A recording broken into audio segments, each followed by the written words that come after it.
It is 6 o'clock on Wednesday, April 15th, 2026. And we will begin tonight with our committee meetings.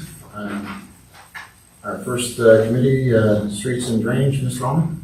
Thank you. We will open up the Streets and Drainage Committee at 6 p.m., starting with Resolution 26R16, a resolution awarding a bid to North Star Asphalt Incorporated for the Manchester Road Resurfacing Project and declaring that this resolution shall be effective immediately upon passage.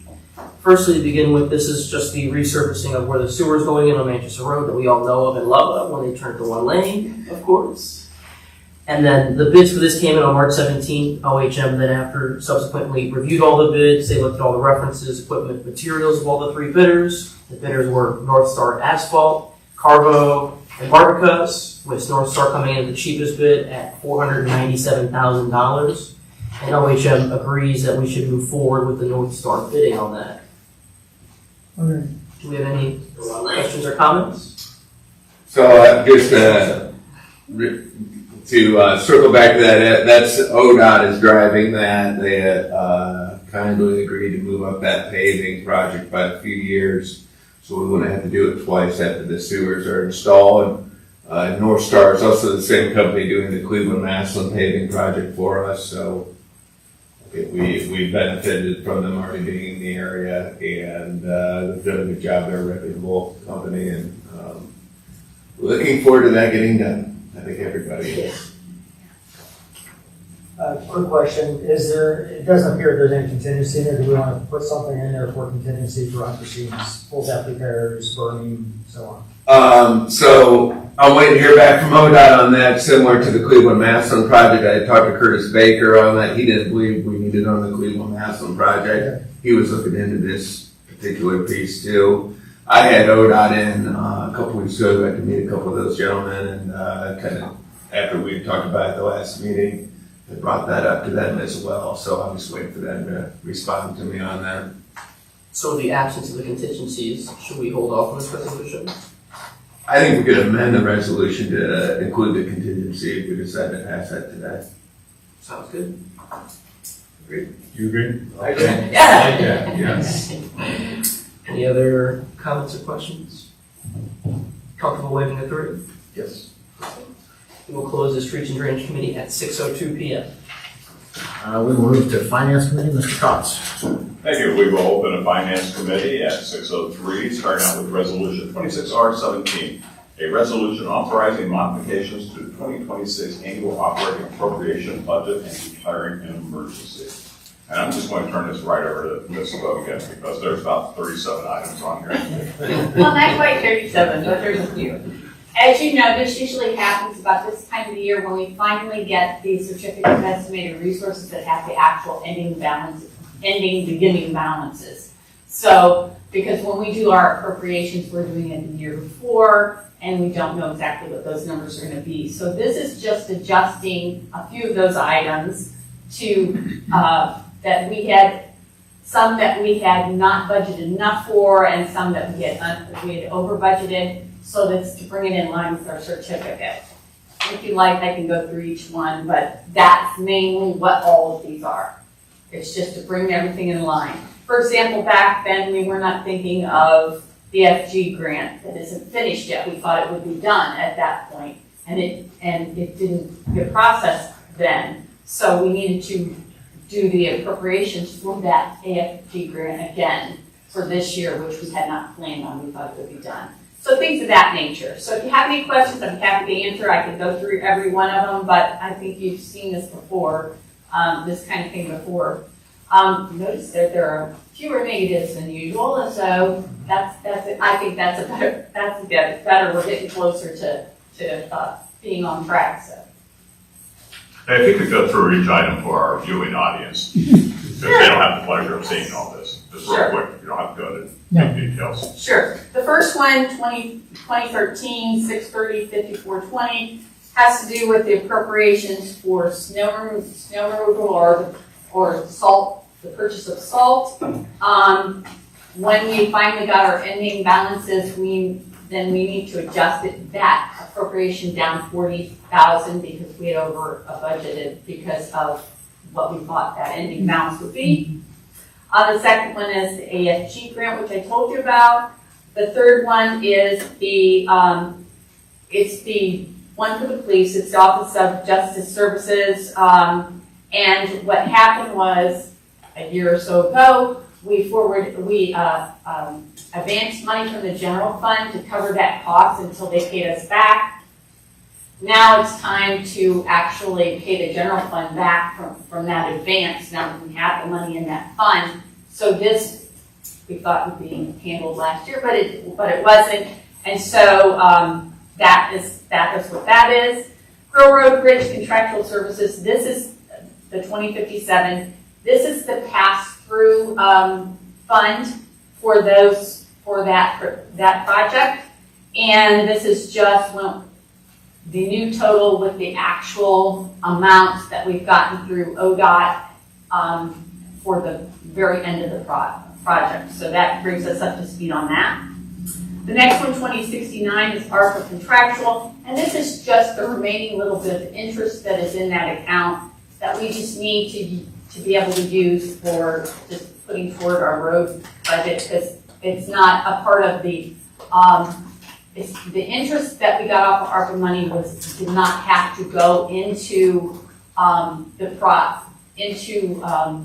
the system for ARPA and be recorded. You can use it for whatever you wanted, and obviously we just need to use a little bit of interest that is left, which will most likely go toward our road paving, which is only $400 and some, so it's not going to make a big difference, but we'll zero that out. Income tax collection fees, it's just what it is. We're adding an additional $10,000 because we found that we usually budget about $140,000 a year for what it's going to cost us for them to collect it. And it's been going up each year because we've been getting, more collections each year. So we need to add an additional $10,000 for that to make sure that we have that covered. Bulletproof Vest grant, we had money in there, but we hadn't appropriated any money for that because we didn't know if they were going to, re-up it for the next year, or what we were going to do at that point. Well, they've used some of the money in there for the for a few vests. So we need to then do the appropriations for the amount that's left so that we can cover that. Capital improvements to Spire, that's their capital improvements thing.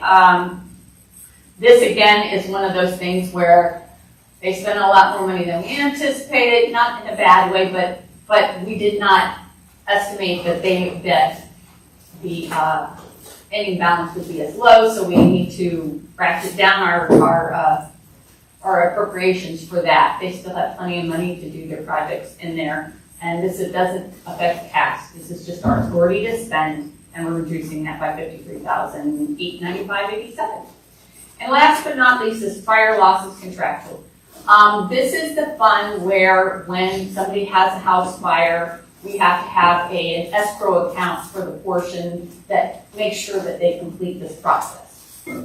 We get this, and obviously I don't have a crystal ball. I don't know whose house is going to be on fire and who we're going to have to do it. Hopefully nobody, but it does happen from time to time. So this one we had not budgeted anything because we didn't know. And so at present, we have $19,843.22 in there, so we need to get appropriations for that because obviously at some point they're going to finish these projects and ask for that escrow amount back. And that's what that's for. Does that make sense? And anybody have any questions? Super, thank you. Thank you for taking the time and giving us all that information. Appreciate it. Questions, comments? Wave 3. All right, moving on to resolution 26R18, a resolution authorizing the transfer of funds from the general fund to the police district fund and declaring an emergency. And this is our usual transfer of funds, amount of $250,000. Questions, comments? Thank you. We will wait to 3. And we will close council meeting or finance meeting at 6:09. Thank you, Mr. Cox. With that, we will call to order our regular. Do we want to do a laws and ordinance and talk about the one that was put out to us for future discussion? Moratorium? We can do it in committee. Could we do the committee now on moratorium and talk about it? You want to do it during council meeting? Whatever you guys want to do. This week, I I also have just a comment about the STRs too, just what's going on at the state level too, so whatever you guys want to do. Take it, Roger. It sounds like a committee thing. Yeah, that's what I was saying, if we do it all, that's just for your deployment. Yeah, he's here. That's, So just- ordinance, Yeah, that'd be me. Mr. Wolf. We'll open the Laws and Ordinance Committee meeting at 6:10 PM. I will turn this over to Councilman. Yeah, so thank you for getting the rough draft on the moratorium or the stay on the data centers. I think it hits what I was looking for there. One question is we've got a few different dates listed in here. We've got a 6-month notice, and we've also got a 12-month. So what are the thoughts there, and can we go with the 12, or what? I'm just trying to figure out why there's 2 different dates. Yep, so when we were drafting that, we typically go for a 6-month and then make it renewable.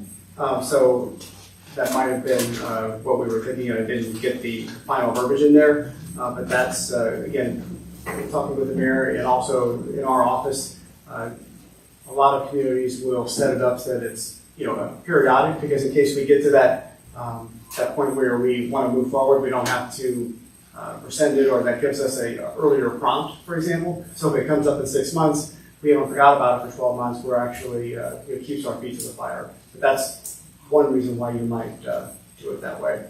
Like I said at our last meeting, the law also doesn't necessarily favor moratoriums, so the shorter they are, the better. If you make it renewable, again, we have a better chance of defending it in court.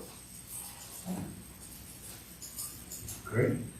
Has everyone had a chance to review it and thoughts, comments? I am. Like I mentioned last time, I'm not in favor of a moratorium. With what's been drafted and presented to us as a possible resolution, there's a lot of information here that may or may not be accurate or factual. Again, I said it last time, I'll say it again. For my limited knowledge of data centers, I would not be in favor of one in New Franklin. However, AI is big, and it's going to continue to grow, it's going to continue to be a part of our lives. These data centers help make AI better. AI is something that we need to embrace, I think. Especially as a city, I think we need to look at how we can use AI to make our government more efficient, and learn how to use AI. Communities all over the country are banning them, saying, no, we don't want them in our city, for a lot of the reasons listed here, for possible electrical use, possible infrastructure problems, using of water, wastewater, etc., which is happening and has happened in previous buildings that were being built. People that are doing these data centers, they're going to adjust, and they're going to realize that, hey, people are saying no because of the present model. And they're going to come up, they're going to have to go to AI and say, hey, how can we make this better? And I think, I believe I asked last time, and I don't remember the answer. Does our zoning code allow a data center? Is it data or data? It's made Yes, model. it is a big model. Does our current zoning code allow for this type of operation? Do we know? I think there's some proposed language that may be in the The new forthcoming. one. To, I haven't seen the full version of it yet. I've heard through reputable sources that there's reference to it in there. to ban them or to? About where they could potentially go. Okay, all right. So if they're looking at that, then we should look at, would a data center be something that would have to get a conditional use permit to allow? Would that be then something that we go through public hearings on before we issue the conditional use? Does the zoning committee, the planning and zoning board, do they hold public hearings? Does it come to us and then we hold public hearings again. I think those are our safeguards, as opposed to having a moratorium. I fear, like I mentioned last time, I fear a moratorium might kind of may cause people to look somewhere else. And I'd rather they come to us, present what they have, what's new, how they've improved their systems if they have, and then we can decide whether that's a fit for our community. Is it going to be something that's going to drain the electricity? Is it going to be something that's going to use up our water? Is it going to be something that's going to put bad water back into our systems, into our lakes, into our aquifers? That's what we can look at and know when we can make those decisions. If they have other systems that prevent that stuff from happening, then we can look at it at a different light. I just don't want to shy away a business opportunity for us. Again, if it's set up where it goes through planning and zoning, then they have a public hearing, it comes to us, we have public hearing, I think we have plenty of opportunity to say yay or nay to a business, whether it works for our community or not. And I just don't see where there's a need for a moratorium, whether it's 6 months or a year. It's just, to me, it's grandstanding to do it, and I just don't think it's necessary. I think that's all I have. I would suggest that we have something in writing to put it off for at least 6 months until the zoning is ready to deal with it. 6 months is not a long time. They can still come to us and make their proposal, and we can push it off for 6 months until our zoning has the guidelines, and those guidelines have been through the public hearings, and then we would know what to do. I kind of agree, because otherwise we might be in a position where, as Jim says, they would come to us and present something that we really want. But if they came and presented something that we didn't want, we might not be able to stop it. We might not legally be able to stop it. So with a moratorium, we might be able to. So I would be in favor of it. 6 months would be a good time. And I appreciate Jim's feedback on this. Anybody that's going to put anything in First Energy territory is going to have to do a load study. That's a minimum of 6 months to do a load study. So even if they wanted to put one in today, it's going to be 6 months before they even really know if they can even put something in this location. I think the 6 months gives us that buffer until we get something figured out on the zoning and to see what they're proposing and what it looks like. Would the city know that there's a load study being No. completed? Yeah, okay. How do the other members feel? Yeah, I feel 6 months would be good. yeah, I think so. I think even, I was looking at the zoning code a little bit, I think they can only put it in an industrial 2 district as it currently is right now, and we have very limited of that, and industrial 2 districts have already been partitioned off for land that's already being used. Like, I'm trying to think of the only unused land that would be industrial 2 would be the old oil wells of Ballman and Cleveland Massillon would be unused land that's I2. And then the only other section would be, I guess, the old Clinton aluminum, which is now owned by Ohio's Service. Not over off Cleveland, Mass, where we got the So all of that old PPG's I2, it says on the map, but we have very limited. No, it's I don't call it farm fields over there, but yeah. More That's all agricultural. CD, that's all set as conservation already. No, Or R1. Something like where Clinton Aluminum moved to.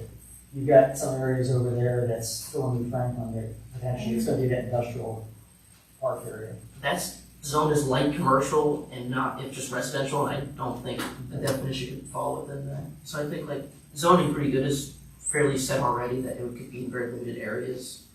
And then, with the moratorium that they would reinforce that. So I just wanted to like, it's not going in the neighborhood right now as it stands if nothing was done. It's not going to happen. And even in the areas it could go, which are very limited, that's already occupied, I would say. So that's another great point.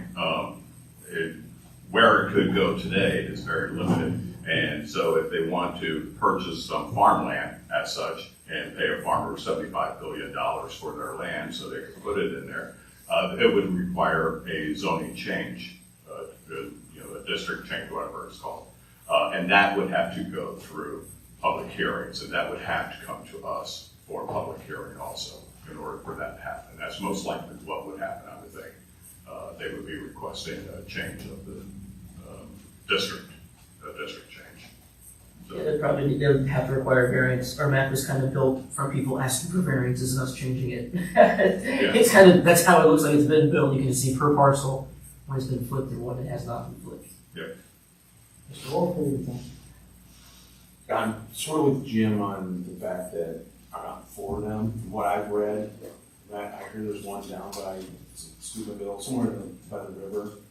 And if I read that correctly, I had to read it twice, an article in the paper that said it would use 1/4 the amount of energy that the entire state uses, this one data center. It's already it's under construction, so, yeah, in general, I don't feel I'm informed enough to really, I need to do more homework, on it, but, I guess I would ask, if somebody was interested, or has there been interest for a data center here, did somebody notify us? I'm not aware of that. Would they start with zoning, would they start with the mayor, would they? Well, we had talked last time about it having to come through the city council before we just got if there was a data center. I don't Right. think What we were I asking. don't think our law director Yeah, we was could like make a that. decision on this part. I know, that's good. No, we haven't heard anything about any interest. So I mean, I'm conflicted on it, to be honest with you, is like, you know, do we really need it? Because we have a protection to what Mr. Allman, so theoretically, there's no place to put them. Is it necessary? You know, I don't. It's not like they can just open shop tomorrow, right? I mean, there would have to go past. Well, that's not saying that they can't buy industrial zone land from someone who Right, already someone owns who's it already and then owns it. can build it. I'm just saying that That's true. it's very Somebody limited. make a purchase, right? Yeah. And, Which we cannot prevent, why not? because it's within the zoning, I'm just saying. What is government? You can't Just kidding, I'm Yeah. kidding, folks. So what are your thoughts? Is this something that you feel is worth pursuing for a temporary measure or not? I would not be opposed to 6 months until we figured it out. I can tell you that I would be opposed to it, but, you know, I just think I'm a little uninformed at this moment to, stand strongly either way. I can be persuaded. Well, we are blessed with legal counsel here tonight. Yes. So I guess the question would be, with your very limited time here and very limited time to digest our zoning manual, are we protected well enough if somebody came to the table tomorrow to make sure that the city was protected with our natural resources, our electric, and not having noise pollution or anything else that would bother a bunch of people, that we would have a chance to take it through all the proper channels without doing anything? So I appreciate the question. The truth is, I do not have a working knowledge of our zoning code yet. And it's also my understanding that we are working through adopting that process, and that we currently have a consultant who is, waist deep in that review. I was actually going to ask the question, how often is that topic brought up? Does council participate in that? I don't know where that is. It's adopting a zoning code is different than adopting simply an ordinance. It's a process. The mayor and I had discussed, we just adopted our own codified ordinances just earlier this year, right? So where we stand in the zoning code, it might take a little bit of study, just because I need to understand where we are in the process. I don't see the zoning, with the changes and things going on, I don't see the zoning code being adopted within the next 2 months. I mean, they've got work to do, then it has to come to council, has to have a public hearing. So I guess in my opinion, there's a hole there. And I would like to plug it with a 6-month moratorium until zoning is ready to field all the questions properly. It certainly would, the 6 months would certainly put us in good shape to do that. They really said zoning code would be ready, I would think would be summertime. That's the new. It's what it's looking like to me for forever. by the time we get this workshop done. Right. Here. Yeah, it's gonna be a couple months out, so if we put a 6-month out there, somebody really wants to, they want to be friendly, they can approach the city and start the process, but if we have a moratorium, we'll do anything for 6 months until we actually get it in the code and be able to look at it properly. So I'm all for the 6 months and reevaluating where we are 6 months from now. Should we talk to Mr. Carrera and see, I mean, is it being addressed in the section? It would be good to get a report. from Yeah, I Well, would. I was gonna suggest that same thing. By the time the next meeting hits, I can get some clarity on some of that stuff and get an update. What definitions he might, like. Yeah, what- talk to him What are specifically some best about. practices? So it might be perfect timing, getting in there before Absolutely. it comes to We council. may have to. And he's worked with other communities too to see, what he's hearing out there. Data center is kind of a loose term as well. I mean, there's so many different things to be a data center. You could have like the all states that had 1,000 people working there and it's a data center. So the city's making income tax off of the payroll. But you could have a data center, just nothing but servers running. And there's a janitor there basically and somebody taking maintenance. And the city's not making any income tax if you can work out a deal where you're getting additional property tax or a donation or something. There's other things you can look at how to monetize that.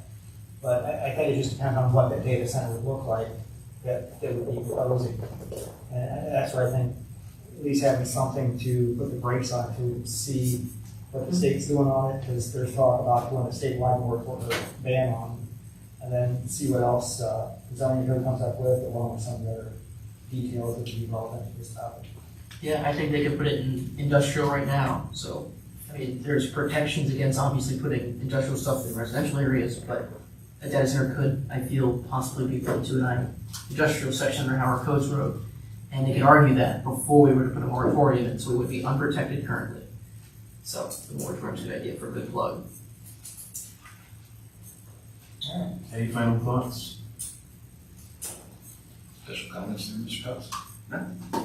Okay, I'm gonna close the laws and ordinance committee meeting. Oh, I'm sorry. Let's talk about this. oh, okay, sure. So, just to bring you guys up to speed, our zoning department's been working on the application and all the things that have gone with what was passed.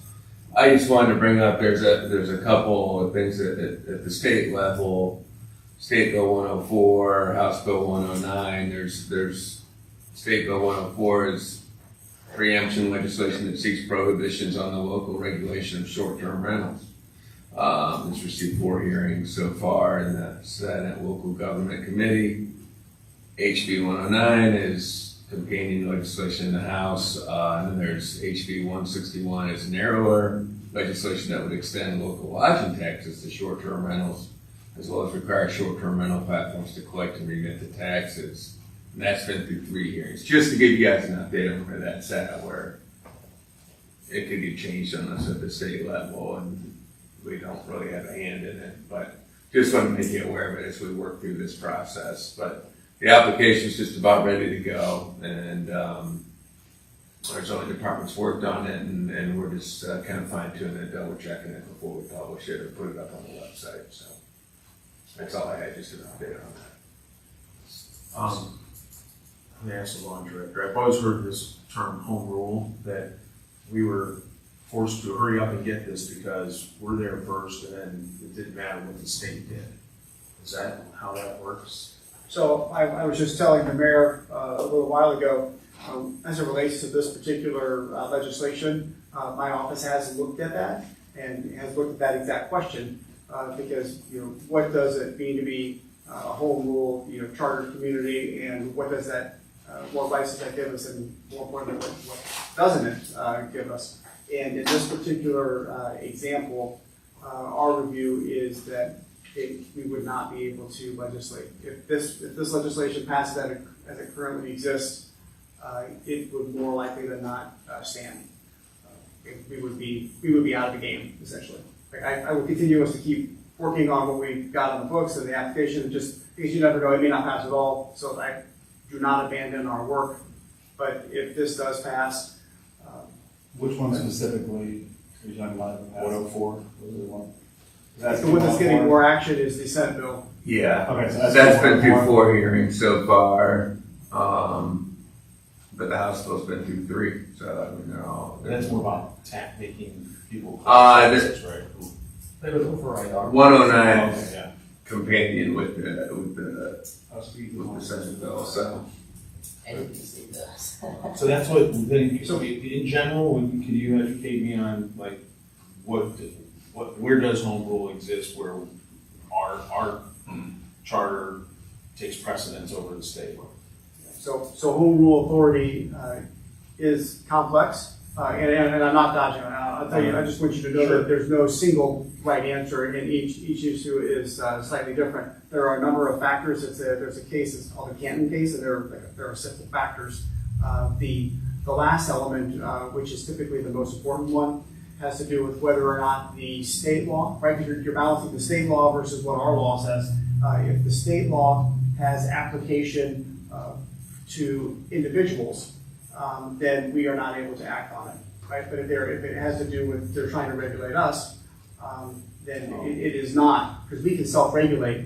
So the question is, what is our police power? And again, to kind of get into the weeds, there are actually 2 provisions in the Ohio Constitution, both that have to do with home rule, and it depends on which piece you're operating under. I'm not trying to give you a lot, a lot of about it, but it's the most important question is going to be who is it regulating, and if it's the general electorate, we're probably out of the game. If it's regulating governments, we might be able to act. Certainly, we would have a fighting chance. That's my very high level. No, that's helpful. Yeah. That's very good. Thank you. Any other comments or questions before we close the laws and ordinance meeting? What do we want to do with do you want to proceed? Yeah, well, I would like to let's put it up for a vote, for 6 months. Yeah. All right, we will close the laws and ordinance committee meeting at 6:32 p.m. All right, we'll call to order our regular council meeting. Please join us in the pledge. I pledge allegiance to the flag of the United States of America and to the republic for which it stands, one nation, under God, indivisible, with liberty and justice for all. Roll call, please. Mr. Cox? Here. Mr. Schaefer? Present. Mrs. Jones? Present. Mr. Powell? Present. Mr. Clutty? Present. Mr. Wolf? Present. Mr. Almond? Present. Do we have a motion for approval of the minutes from the scheduled meeting of April 1st, 2026? Make a motion to. Second. I'm sorry, who was the second? Second. Almond? Mr. Schaefer? Yes. Mrs. Jones? Yes. Mr. Powell? Yes. Mr. Clutty? Yes. Mr. Wolf? Yes. Mr. Almond? Yes. Mr. Cox? Yes. Do we have a motion for approval of financials for March of 2026, subject to audit? Second. Mrs. Jones? Yes. Mr. Powell? Yes. Mr. Clutty? Yes. Mr. Wolf? Yes. Mr. Almond? Yes. Mr. Cox? Yes. Mr. Schaefer? Yes. Robin, would you like to ask any questions or make any comments of stuff that's happened thus far? You know I always have comments for those.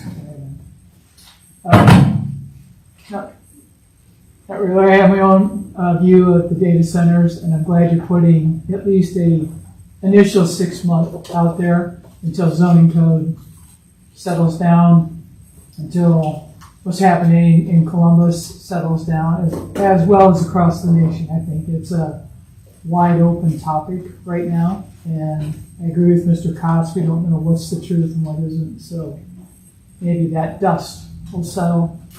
From the people I talk to in the community, the biggest thing on their mind is the sewer project. And there's been some vehicle accidents and maybe not the most talented people turning the slow and stop signs. And I don't know how, I don't want to get into the weeds, but, and then there's always the question about where are the police?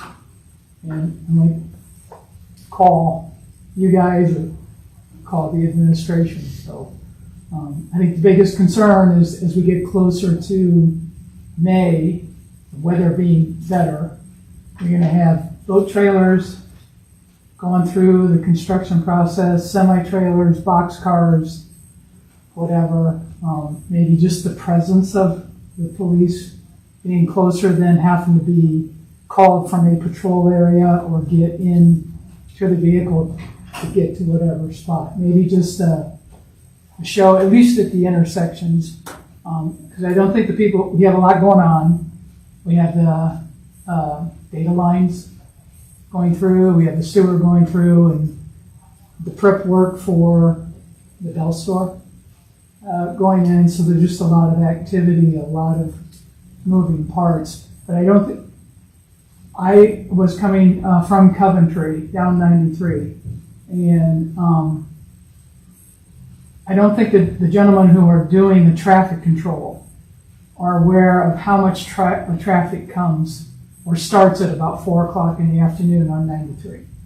And I was stuck beyond 619. And so it's just, I don't know if they need a little more information as to, instead of letting 100 cars go through, maybe you cut it down to, I don't know. I don't know what the right number is, but the traffic pattern on 93 is already bad between 4 and 6, 4 or 5:30. And then I'm sure it's happening the other direction.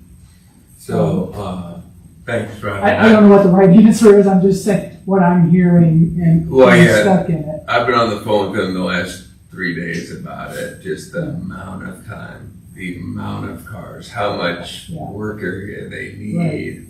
Seems awful lengthy, and we've been having progress meetings. I've kind of stepped those up, and like, doesn't seem like it's being run real well from traffic control to that. So I've been working with OHM the last couple of days to address that, and I hope they improve it, basically, and I'll be talking to them again tomorrow. Yeah. We have a progress meeting tomorrow, and because I agree with you, I don't feel great about it. I'm not going to sit here and stand.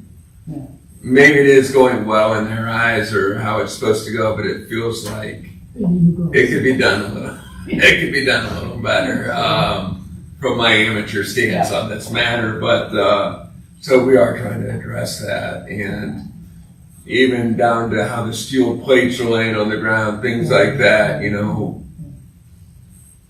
Things to prevent accidents or people getting injured or vehicles getting damaged, things like that. We're addressing them as they're coming in. It started slow, didn't have a lot, but this last week there's been an uptick in that. So we want to make sure we get good quality control there. So I've been trying to hammer on them pretty good. In fact, when the traffic light went down yesterday, I was in the line of traffic, and I rolled my window down the guy because I had been down there. So it's not us. It's not us, and so he got defensive right away on it. But I hear you. We're going to continue to stay on top of them, and hopefully we'll show improvements there. So, if you don't mind, I have one more comment. Yeah. It's the peripheral as well. I live on Center, and a lot more cars are coming down Center. I imagine they're turning to avoid Renninger too, same thing. Renninger, and then I know I have friends that live on Johns. And they're concerned because that road kind of narrows and then comes up, and there's a deep hill, and anybody trying to pull out of that driveway. So maybe a police presence on those roads just to kind of say, hey, we're sitting here. I talked to the chief today about that too, just with the light coming down and stuff like that, where they can spare people. And we're going to meet. He's going to be part of our progress meeting tomorrow, just to put our heads together to see if we can come up with better solutions. So thank you. Any other comments? All right, we'll move on to resolution 26R-16. Kelly? A resolution awarding a bid to North Star Asphalt Incorporated for the Manchester Road resurfacing project and declaring that this resolution shall be effective immediately upon passage. This resolution was assigned to the Streets and Drainage Committee. I motion to waive the 3 readings. Second. Mr. Powell? Yes. Mr. Klesky? Yes. Mr. Wolf? Yes. Mr. Almond? Yes. Mr. Cox? Yes. Mr. Schaefer? Yes. Mrs. Jones? Yes. I motion to adopt resolution number 25R16. Second. Real quick, that's resolution 26R16. It's this year 26. 26 or 6. Years going fast, yeah, years going fast. Yes. Mr. Lusty? Yes. Mr. Wolf? Yes. Mr. Almond? Yes. Mr. Cox? Yes. Mr. Schaefer? Yes. Mrs. Jones? Yes. Passes 7-0. Moving on to resolution 26R-17. A resolution authorizing modifications to the 2026 annual operating appropriation budget and declaring an emergency. This resolution is assigned to the Finance Committee. We move to waive the 3 readings on resolution 26R17. Second. Mr. Plessy? Yes. Mr. Wolf? Yes. Mr. Almond? Yes. Mr. Cox? Yes. Mr. Schaefer? Yes. Mrs. Jones? Yes. Mr. Powell? Yes. We move to adopt resolution 26R17. Second. Mr. Plessy? Yes. Mr. Wolf? Yes. Mr. Almond? Yes. Mr. Cox? Yes. Mr. Schaefer? Yes. Mrs. Jones? Yes. Mr. Powell? Yes. Passes 7-0. Resolution 26R-18. A resolution authorizing the transfer of funds from the general fund to the police district fund and declaring an emergency. This resolution is assigned to the Finance Committee. We move to waive the 3 readings on resolution 26R18. Second. Mr. Wolf? Yes. Mr. Almond? Yes. Mr. Cox? Yes. Mr. Schaefer? Yes. Mrs. Jones? Yes. Mr. Powell? Yes. Mr. Plessy? Yes. We move to adopt resolution 26R18. Second.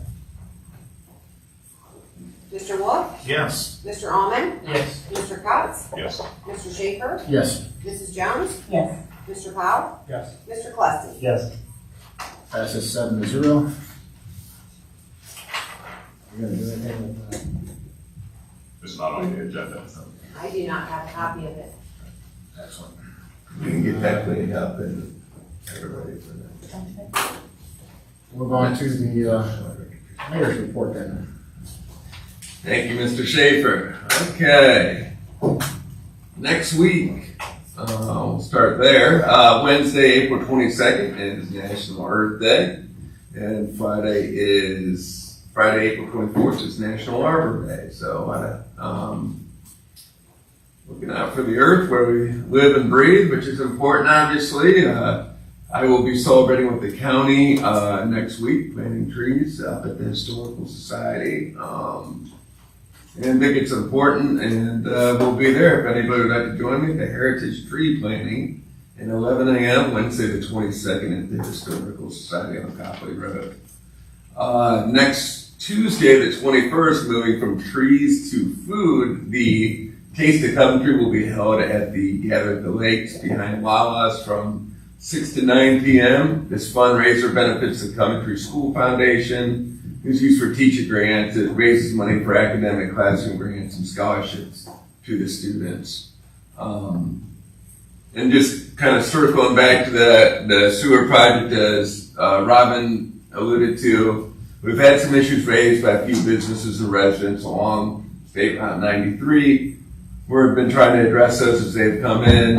Yesterday, the traffic light at Rennegar and Manchester Road you guys did a heck of a job. It completely took out the whole thing in a dump truck. I immediately thought that was part of the project. One of the subcontractors, it was somebody making a delivery to Jared Williams' place there. And the guy just forgot to lower his dump when he was coming out of there and tore some power lines out from a residence there and obviously took the traffic light completely out. Once I backtracked and found it was not Lockhart or anybody associated with them, I called Signal Services Company we use for our traffic light services, and they were out today to strip the pole, get the wires disconnected. They'll be back up tomorrow and Friday, and we'll have that intersection operating again by end of day Friday. So we'll have traffic lights back up. It will not be the permanent situation like we had, because believe it or not, it takes 6 to 9 months to get that completely rectified and back to where we started a couple of days ago. That's one of our newer traffic lights, so I want to make sure we do it right. And I've got the police report, the redacted one that we will follow up with that that particular firm and make sure we're compensated by their insurance company. And I will clue you in on that as well going forward. Because before they talk about depreciation, I would like to talk to them and say, hey, it's a traffic light, it's fairly new, it's a steel pole, we just want to bring it back to the way it was before yesterday. I would like to acknowledge 2 Fridays ago, Galucci's Pizza celebrated their 40th anniversary. They've been a New Franklin institution since before there was a New Franklin. And I just want to take a second to congratulate and thank them for being a great part of our community. I know my family has had probably just put hundreds, if not thousands of pizzas from there. It has been a mainstay in the Rector household. Just great family, great people. And I would even be open, I don't know if it's been done in the past, I would have done a proclamation before for some of the other residents. I don't know if we've ever done that for a business before, but just a thought, if you guys would consider it. Sure. I think Mrs. Galucci is still living. Yes. She's in her 90s, and I just think that'd be kind of cool to present to her. Very nice. And her daughters and grandchildren have a big part in it now, if you've been in there at all. This is National Public Safety Telecommunications Week, so we would like to recognize and thank our dispatchers at South Summit Dispatch. We will be featuring them more in our upcoming April newsletter. The dispatch manager, Leslie Heyman, took some time to answer some interview questions about the team, and everyone will want to check that out in the upcoming newsletter. We'll recognize them at our South Summit dispatch. We'll have a meeting for them on Friday as well, having a special meeting, not about this week, about some other things, some changes we've made there, but it's been a great asset for Greene, New Franklin, and some of the other surrounding communities, providing great levels of service, just kept our costs in line, and it seems like a great partnership for the short time I've been a part of it. We had a great call with the Akron Community Foundation today. Katie Smith and Laura Jo Hawk pitched our community events that we're holding at the Tudor House. The foundation has generously provided a grant for these events for the last 3 years, and we anticipate they will again this year. They did give us a heads up that the grant will likely be for about the same amount as last year, which was $3,000. Even though we asked for $5,000 because many federal and state funded organizations are still lacking funding. And I think the Akron Community Foundation is trying to help fill those gaps for those different organizations. Last Saturday, we had a pretty good sized tree come down at Lockhart Field. At Field 3, one of our community members had called while he was trying to get lime out of the press box there, and did not feel real comfortable, which I'm glad he didn't, because it's a dangerous situation. We had it barreled and taped off, and so nobody would get under there. If something breaks, it would kill somebody, and we didn't want to take that chance. We sent it out to bid to 3 different companies because it was something a little beyond the scope of what our service department could handle with the equipment we have. And Barnett had the winning bid, and they are going to start Saturday and hopefully have that cleaned up.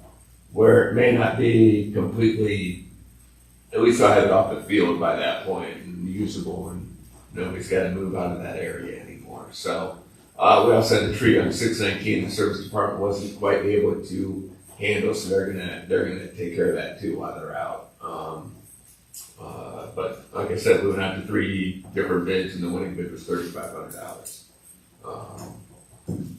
And Barnett's fairly low. For both jobs or just for one? I'm sorry? For both jobs or just for one? For both jobs.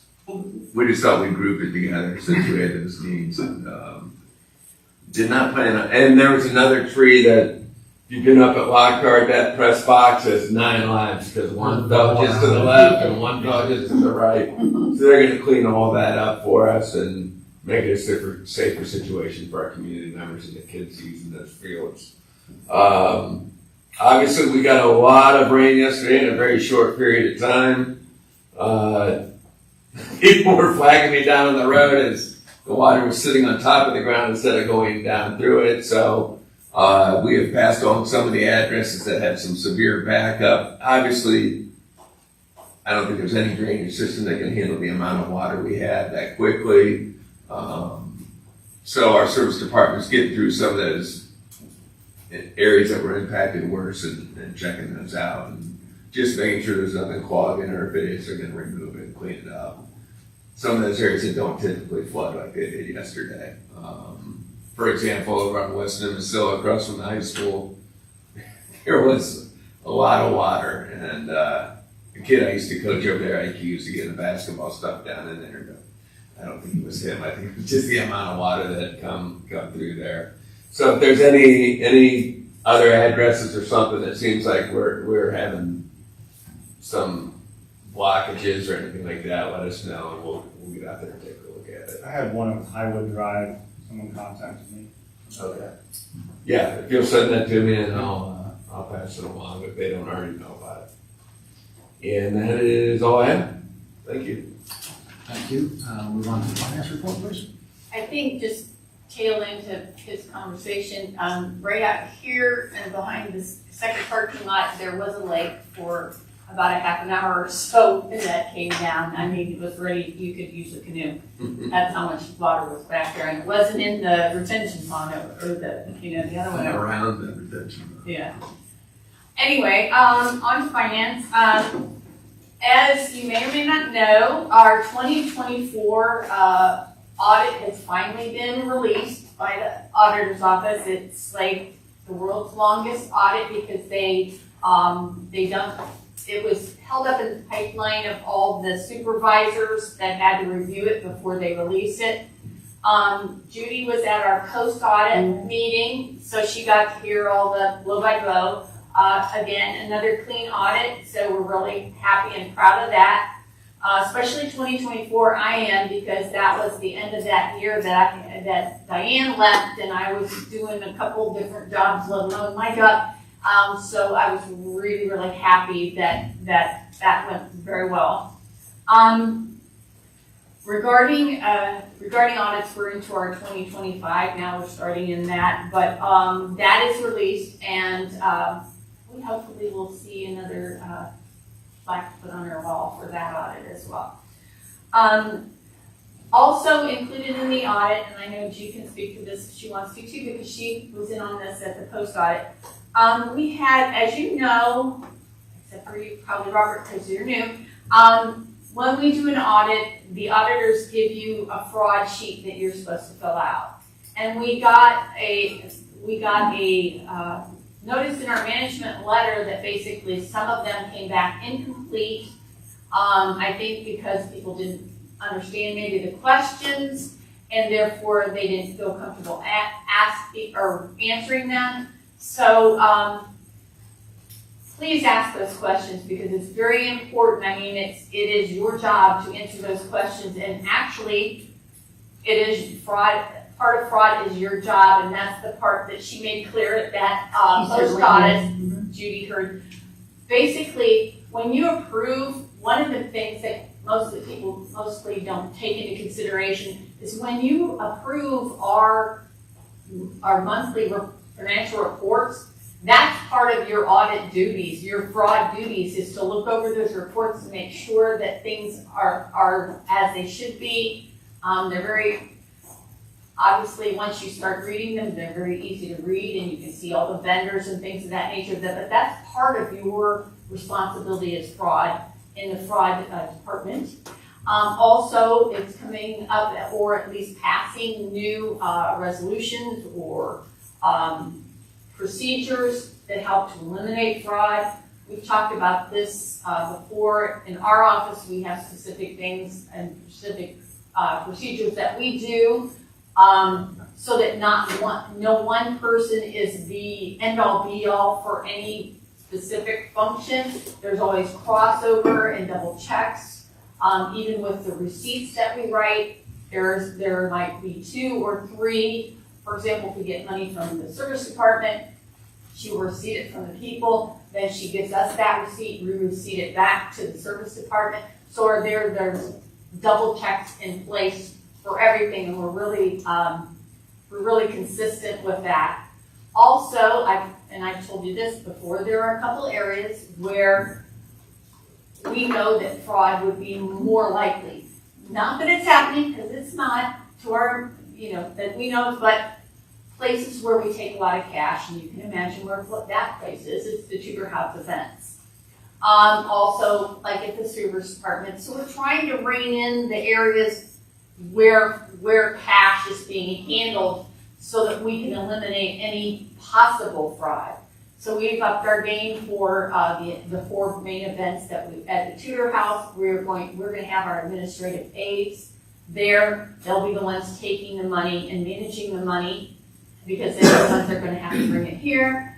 So we can keep an eye on those kinds of things. They're the ones that are bonded to do that. So it just makes more sense that we tighten that in without making it difficult for people. We're going to have, the machines if people want to do cashless, but we're also going to take cash from people that want to do that. So we're going to try and make it as easy as possible for us to continue to have the wonderful events, but to kind of make sure that we are crossing all our T's and dotting all our I's. And then the last thing I have is that just a reminder that not this Saturday, but next Saturday is shredding day for all businesses and all residents. So you can make up to 10 bags, I believe, of shredding. It's like 9 to noon right here. NOPEC gives us $750 grant toward that, and we usually have a couple trucks. So if you have any shredding, please put it in a bag and bring it. It's they put it right in the machine, so you don't have to worry about the privacy of it or anything. Please make good use of that. I know a lot of people do. We like to see more rather than less, so please bring it. That's what we have it to make it easier on people. And that's all I have. Thank you very much. We'll move on to old business. I'd like to start that with the flag survey. So the survey's been out. It's going to be out through the end of April here. I sent out results 2 weeks ago, but I have results up through last night. We've had 91 people answer the survey. 26 said, no, I don't want a flag. 38 said, yes, I do. And 27 said they don't care. So what is council's thoughts? There's not a lot of response to the survey. I don't think 38 yeses demands we go through and follow anything in addition in the flag and a logo. I think the response is low. So give me your thoughts on what you guys would like to do here with this. I like the idea of having a flag. I like the idea of more of a logo for the city that we can put on bumpers, put on windows and things like that, something different than our official seal. But I think it should be community driven. I think we've put in enough effort into it with the survey and stuff. I think if there's a community effort that wants to do something and put it out there and get support behind, community support behind it, go for it, But I don't know that that's really anything that we need to push or push away. Just, somebody wants to do it. I know we have a gentleman that's been kind of working on things, but I think that needs to be, again, driven by the community, not driven by us. Anybody else? I'd like to see, the survey is what it is, and I would have hoped to have seen, let's just call it 10% of the population chiming in on that. 38, or let's call it 100 people. That's barely anybody chiming in. I don't know that it warrants moving forward with anything. We might wait and address it later. So people mull it over a little bit, and maybe we can get, although with Jim, that made 39. So That was really No, I did participate. Oh, did you? Yeah, part And I of did it. as well. Okay, so we can X those out. Well, those are they still out. Yeah, well, I'll report the final responses, but if the response is this low, I think we'll just table this idea for right now. And we'll go from there. Because people might think it over and we can come back to it again later. Like Jim, they may say, we'd kind of like to have a logo. I'm not sure I want a flag, but we might want a logo sometime. I don't know. Because there will be. And I think the survey currently shows, just don't care. You know, it's not going to affect their life anyway, one way or the other, so. Any other old business?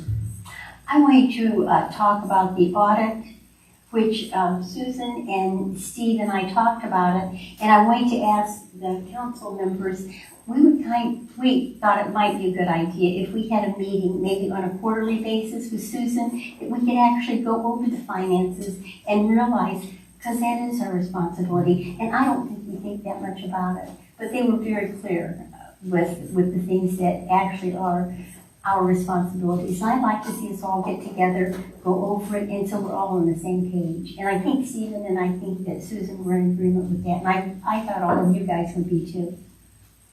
Okay, and maybe we'll schedule a meeting, maybe not every month, but maybe every quarter, if that would be good. As I've always said, the more that you know, the easier my job is. And it really is. And I think if they could have heard that lady speak, she made it very clear. And those are things you don't think about, Susan, you really don't. But she was very complimentary, honestly, about the audit. So I think that would be good.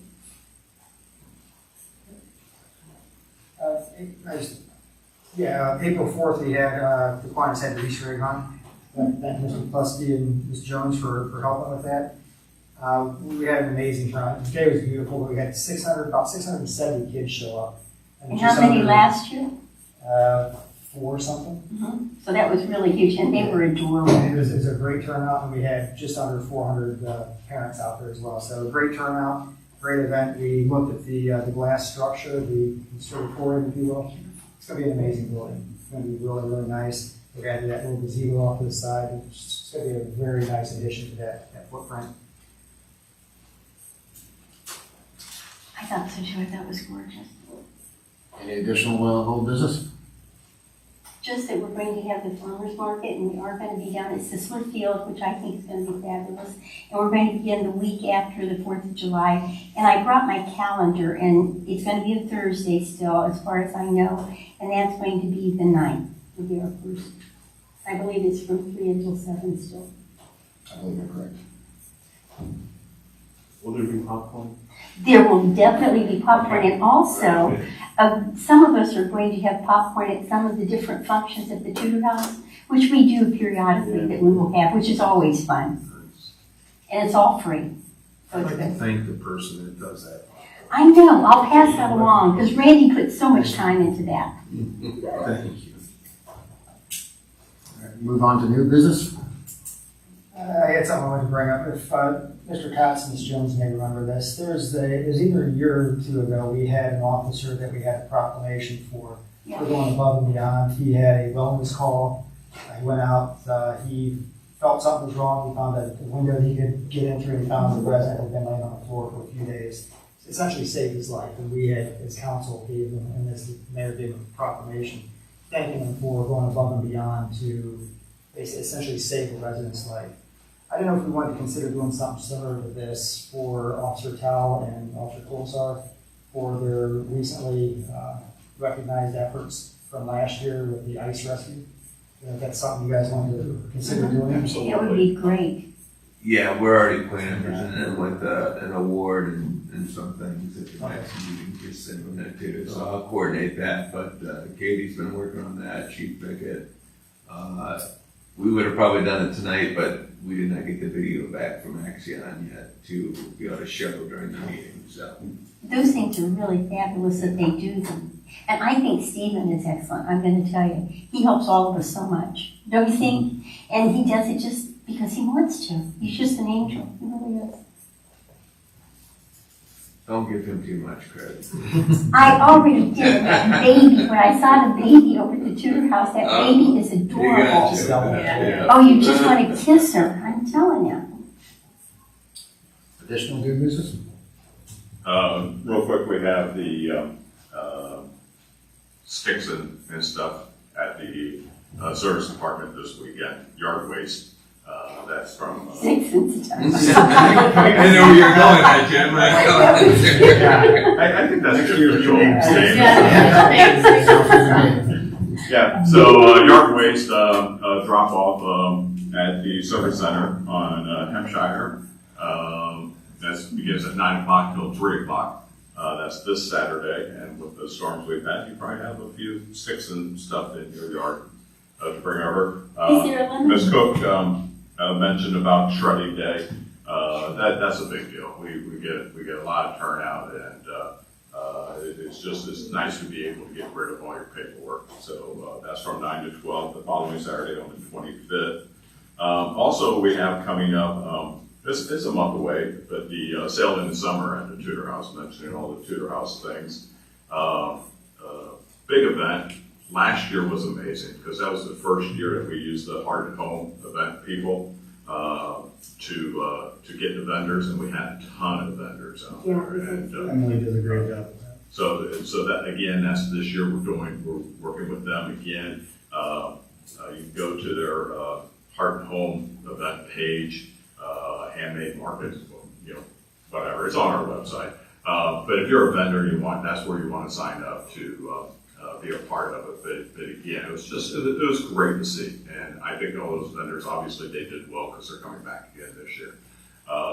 So again, with the sale in the summer, that's 12 to 4 at the Tudor House, and as Mr. Powell mentioned, you'll be able to see that new glass structure, and it is amazing. I saw it the other day, and it's a lot bigger than I expected it to be. So, but it looks great, and it's just a great addition. And it allowed us to move the gazebo over to Bolus Park, which looks great in that location. So a lot of good things with that. And then I'd also like to talk about Lakeside Park. It's a tiny little park that, I was there last weekend. Things may have changed since then, but there's some maintenance that needs to happen there. Some fencing along the side, it's starting to look a little dangerous. Obviously, the yard needs to be cleaned up, and it's that time of year, so I understand where it might look a mess right now, but we have the net up for the pickleball. But the courts need some attention, possibly painting or repainted or cleaned up or power wash. The sign out front, which is great looking monument sign, that needs to be power washed and cleaned up. I mean, it really started to look terrible. We have 6 or 8 benches scattered throughout the park there. They, at minimum, need to be cleaned, but some of them need to be repaired also. They're starting to get broken up a little bit. So, a few years ago, I really harped on Grove Park and got some things happening there. It's just lightning. It's water. And we got a lot accomplished out there at Grove Park. So I'm going to be working on Lakeside Park to get it taken care of. It's got a small parking lot, but it's got some nice views where you can sit and relax and watch the lake right there at the lake, because it's Lakeside Park. So, yeah, if we can just take a look at that and concentrate on that, I certainly appreciate that. And I think that's all I have. Jim, I have a question. On your yards and stick waste, Yes, is there a limit on that? I don't know. I don't believe so. Okay, thank you. We'll check out at Lakeside by the end of the week, see what's going on. I realize this time of year, we may not have got to it, but we concentrate a lot on Sisler and Lockhart. They've been on us about those fields, trust me. Yeah. So, on the daily. Lakeside hasn't gotten a lot of attention, and I remember when we first put that in. yeah. And I'm going to say, it was a lot of work, and it does get a lot of traffic. It really does. So we used to have a flagpole out there, Yeah. and the flagpole is gone. I don't know if it's taken down for the winter. I don't believe so. But we used to have a flagpole with the American and state flag. Yeah, no, I'll check it out. I know I've received some messages about some residents over by Grill Park wanting a pickleball court over there as well, so. And we have a tree down over there too, and we're just waiting for it to dry out to cut that up. Yeah. But yeah, we'll. And the walking trail is starting to get all bumpy with roots pushing it up and stuff like that. So it just needs some love. Sounds good. We've been getting a lot of calls about the ball fields over and over and over again, although we've been out there to clean them up, then it storms, and then we gotta clean them up again. So we've been asking for people's patience with moderate levels of success, but yeah, we'll get over there and check that out too. Cool. I still have to laugh because Robert brought us pickleball. And really, none of us knew anything about it. We kind of poo-pooed it, didn't we, Robert? We were not avid fans at first. That's who we have to thank. I mean, Blaine. We do. Because quite honestly, it is really so popular. Yeah. But yes, Robert was the first person I think that mentioned it. I'd 100% be in favor of pickleball courts at Grill Park. Yeah. At least two.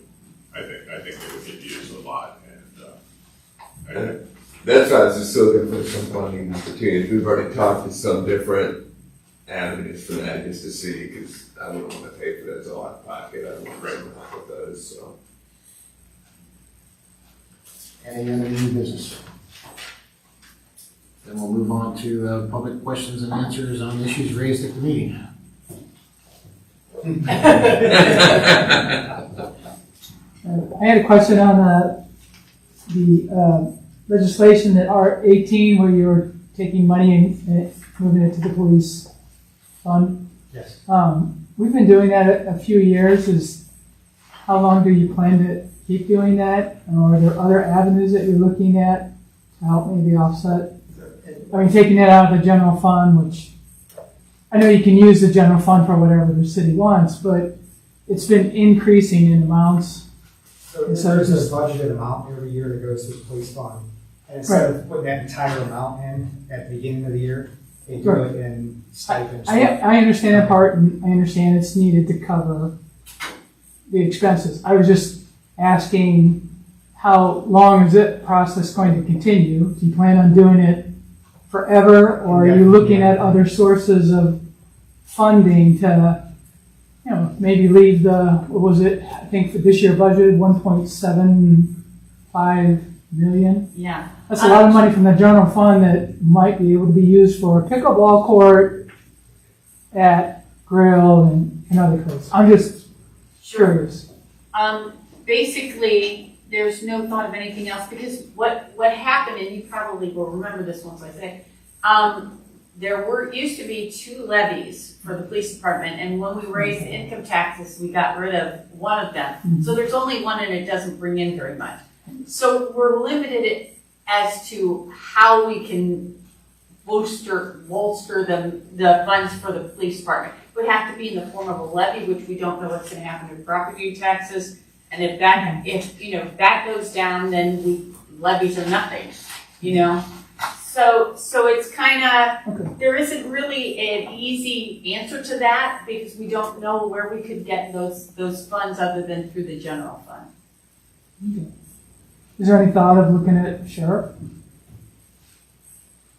I know we've looked at the sheriff in the past, and so I can't speak for currently, but we felt that the cost of using the sheriff would be equal or greater to what we currently have with less services. But then that money would be coming out of the general fund also to pay for the sheriff. So we either take the money out of the general fund to pay the sheriff, or we take the money out of the general fund to pay our police department. I'm just trying to think of other ways, because I know Green uses the sheriff, and they have a lot going on over there, business-wise and growth-wise and all that, and it seems to be working. Right. I don't know, we see a lot of millions of dollars, or over $1 million coming out of the general fund, when it would, let's do a pickleball court at Grill, or at other places. I mean, you can find maybe another use for that 1.7. And I understand the levies. I mean, it's a quandary. I mean, you gotta go with the way the wind's blowing, but I just didn't know if it's been a while since we looked at the sheriff. Has there been any more analysis on that with current, methods, right? Not for a while, because the last time that we did, and when Clinton has looked into it for their little area too, it's just been, the price has been too steep. And also, I think speaking for myself and as well as other people in the community, I think we still have that feeling that we remember having the sheriff's department here and no diss in the sheriff's department, but we didn't give the coverage that we do now. And we didn't know the officers like we do now. And so I think there's still a big contingent of residents that feel that way, that wouldn't want to go to the sheriff's office. That's from knowing people and living here all my life. I think you're right, Susan, and I feel that way too. And as Jim said, you're still going to be paying the same amount, so there wouldn't be leftover money for a pickleball court. We'd still be looking for funding for it, but you would just be paying it to the sheriff's department for service as opposed to our police officers. And I believe, wasn't it Mrs. Gibson that started it? I believe so. Years It was during ago. that time. It was during that time, and I think there were a lot of people that were opposed to it, but when it came right down to it, when you really ask people, they really like having their own police department. Just my opinion too, Susan, but I think you're right. When you really ask people, they like the services that they have. And that's really where our taxes go. When we're paying so much in taxes, that's one of the things we forget. We want the best. When someone hits my car, I want a police officer to come. And when my husband's ill or when I'm ill, I want my paramedic to come from here. And that may sound dumb, but I think most of us feel that way, Robin. And those are services that we have to pay for, just like we pay for your gas, your food, your clothes. Those are all services we have to pay for. And that's where the money goes. I mean, when you look at what we pay them out for, that's where it goes, and everything's raised. The cost on everything is higher. So they're just different ways of looking at it. And I have changed my opinion over the years, to tell you the honest to gosh truth. Because I see how hard they work, how dedicated they are. I'm not questioning what our police and how the No, service. I didn't say you I think were. they provide excellent service. It's just as costs continue to rise, are we looking at different options? I'm not saying even go to that option, but at least looking to see what is out there and what can be done. Because if the property tax amendment gets passed, wow, it's really going to be a big hurt on the city. Is it something you should kind of get an idea of now, like what if? It is. That's the stuff I always did with what if analysis, and so you had an idea of when that event Okay, but happens. what if that you might not know that if the property taxes go down, then the sheriff's department is gone. Understood. So that doesn't help us either. Right. The Well, it only, depends on. the only alternative that we looked at when we talk about this Council of Governments is regionalizing things, and like we do with our dispatch and things like that. But it has to be win-wins for communities, and that's where you kind of work through that. Okay, is the cost savings and we keep the same level of service? Yes, that would be something to consider. And I don't want to say that's completely off the table. It's something we'll continue to discuss. Like I think Green wanted to have their own police department for a while. I'm not sure why they didn't see it all the way through. But just things like that, like this sewer project on the south end of town, if we were to regionalize, if there would be some way to package that like that, where it'd be a cost savings for, two communities save $1 million by doing that and get the same level of service, it's something to look at for sure. So I'm not opposed to that, but I do like having the level of service we do have here. So we'll always keep an eye on that, so. It's just that taxes change. Yeah, no, And then that's a all of a whole sudden new, you that's gotta a figure whole out a new- problem. yeah. Whoa, okay. Yeah, that'll be very impactful if that were to change for sure. So you have a year, right? Is what they're saying. You have a year to figure it out. Right? Well, we don't know. We don't know. Okay. Thank you. Yeah, and we're all aware that our police department does a lot more than just law enforcement. Officer Cherpovich does a tremendous job working with our school kids. They do welfare checks, they do traffic control. There are a lot of things that the sheriff's department won't do, Correct. and they're things that we would lose with our police department. You're right, Mayor. For sure. Our next meeting is gonna be on May 6th, of 2026. We do have a reason for executive session tonight. We'll be discussing property acquisition and personnel matters. No decisions will be made. Motion to adjourn. I'll make Motion a to go motion. into executive. Or, I'm sorry, motion for executive session. I'll make a motion. Second. Mr. Cox? Yes. Mr. Schaefer? Yes. Mrs. Jones? Yes. Mr. Powell? Yes. Mr. Plessy? Yes. Mr. Wolf? Yes. Mr. Almond? Can I amend this so that we can invite our mayor and our law director to the executive session before we go into the executive session? Yes, So we follow sunshine laws and Robert's rules of order, which govern our meeting. yes. Hold on a second. So if I may, could I suggest perhaps a motion for executive session?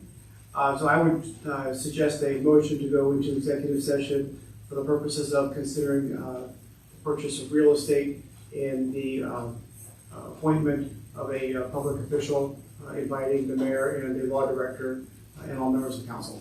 Sounds good. So moved. Can you repeat that? Second.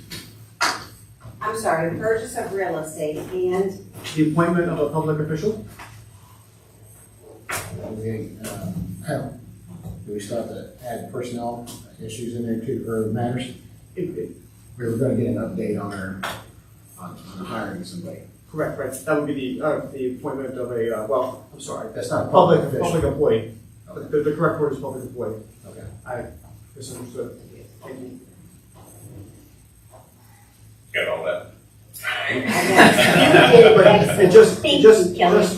from everybody's edification, if I'm not here or you're in any public scenario and you want to enter into executive session, case law strongly frowns on use of the phrase personnel matters. So you want to be more specific with respect to section G1, like which particular issue and what, no names, but personnel matters, there's specific case law that says that's insufficient. It's not, it's accurate, but not enough. And that's why you're here. What is it? And they should use basic We need to vote on that? That's what I would. Yeah. We did. Did we do a roll call